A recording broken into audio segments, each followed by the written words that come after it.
Hello, I'm Manuel. I'm a tax attorney. I run taxation at Portugalize. Hello, I'm Henrique, the head of immigration at Portugalize, as Manuel said. I'm a legal specialist that focused on immigration law, mainly about residency permits, visas, all the practical aspects of moving to Portugal. In this video, we're going to explain how did we start to work together and why did we decide to create Portugalize and what specifically we're trying to do. Can you talk about a little bit about the beginning of our story? Me and Manuel started our path together in the university, actually. We were colleagues at the university, and of course, we developed a great friendship. In our path, we split ways in terms of our specialization fields. Manuel developed his research and education in tax law.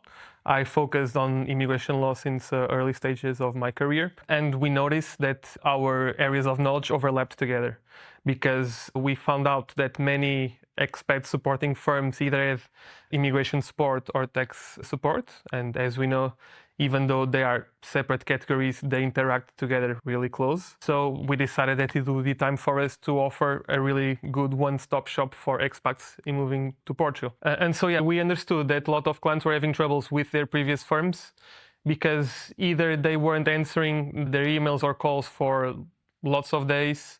They were never clear about the process, so clients had no idea of what was going on. A lot of wrong advice as well. We wanted to offer a service that actually addresses these problems and offers a service that we, as expats, if we were to move in other countries, would like to receive. We know that moving to a new country can be really stressful.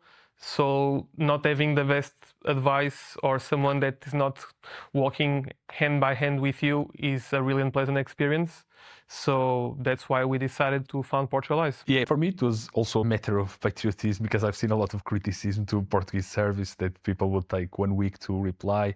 Sometimes people were taking advice from CPAs in Portugal, for example, and they didn't really have a conscience about the tax treaties, the specific compliance obligations that foreigners have. So they would run 2 or 3 years without being properly set up, and then it would be a complete disaster to fix it. And sometimes it would involve running back 3 years, start passing invoices from there, all backdated. It would involve new personal income tax declarations. It would involve a lot of fines, a lot of taxes to pay with interest. But we started having some clients in this situation, some expat clients, and then we decided to focus specifically on this. We know that Portugal has been growing a lot and has been growing a lot in terms of attraction as a great hub. It's amazing for me to see, because I've lived here my entire life, and I can really see the distinction about the number of people that are here and how cosmopolitan it has become. And also the tech scene. Portugal is becoming a very big tech hub. The Web Summit is hosted here. There are a lot of incubators for startups. We already have 6 or 7 unicorns. That is really great because Portugal is traditionally a country of very small companies. The fabric of the company economy is really focused on micro companies, and now we're starting to have a lot of development there, and it's just a pleasure to be part of that and to be able to provide the best quality we can. I think we've developed a very strong team of lawyers, accountants, and just specialists in all areas, a very good net of partnerships in areas where we don't personally work in.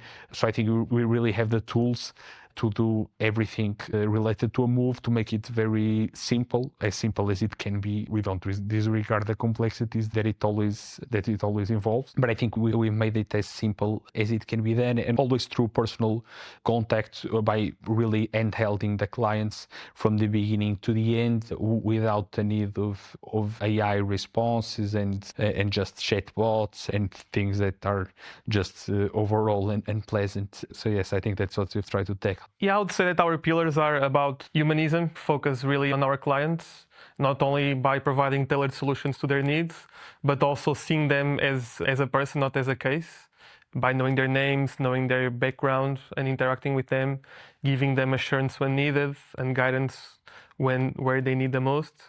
We also wanted to make sure that no client is left behind in terms of not having answers in a quickly manner, because when you are dealing with some stuff that is so important to be left back for several days, I think that's unacceptable, because of course it creates a lot of anxiety to the clients, and for us that's unacceptable.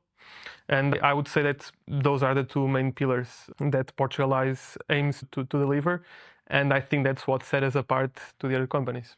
Yes, especially because we've been in this field for around 5 years now, and I think we've gone through some very important changes, like the end of the old regime, the NHR, the beginning of the new one, the fact that we were probably one of the teams that had the most amount of approvals in the first year, because we were just very specifically working on this since the beginning. We went through the previous stress where we had to sue IMA to even get a simple residency permit appointment, to now at a point where things are actually working quite well. They are working as expected. So yes, I think we have the expertise and experience now to really cover all angles. Yeah. And yeah, we literally have 100% visa approval rates and 100% IFCI approval rates. This is not an exaggerated number. Sometimes I think we saw some companies saying like 99.9% approvals to say that they're not perfect. And that's probably not true. But we are not afraid to say that we have our approval rates of 100% because that's true. Of course, one of the reasons is that, of course, we do our service in a professional and dedicated way. But it's a matter of if you follow what the law says and you are dedicated and pay attention to all the details.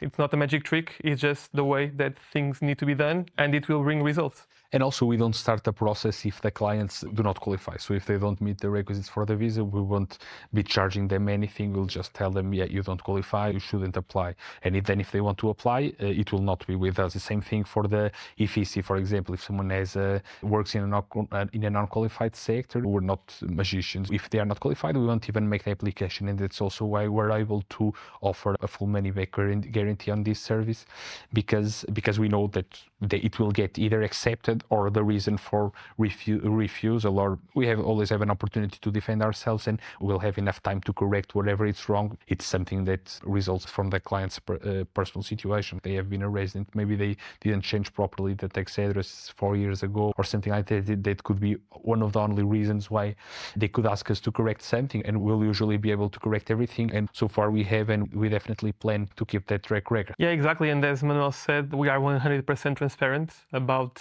our services. So we have a clear policy of not giving surprises to our clients, bad surprises about prices that weren't speak upfront. So there are no surprises for the clients. So what we quote them is what they pay for. And the same for over promises. So we don't give magical timelines that don't match reality just to sell the service to our clients. I think this 100% transparency policy is what also brings credibility to us. And I think that our clients prefer to work with someone that is honest with them rather than someone that just sells them magical results. Yeah, and especially because there are some relocation companies who work during the visa process, and then their work is done, or sometimes not very well done, but it's done, and they will no longer interact with the clients. Our plan, however, is to keep having years and years of relationships with the clients. So often they will, after the visa, have a company here, will run their accounting, will run all of their tax compliance in both countries for many years.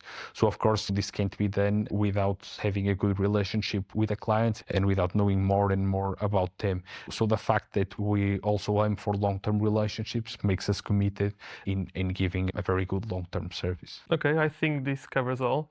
Thank you for watching. See you in the next videos. And if you're expat moving to Portugal or already here and need any sort of support, feel free to reach out to us.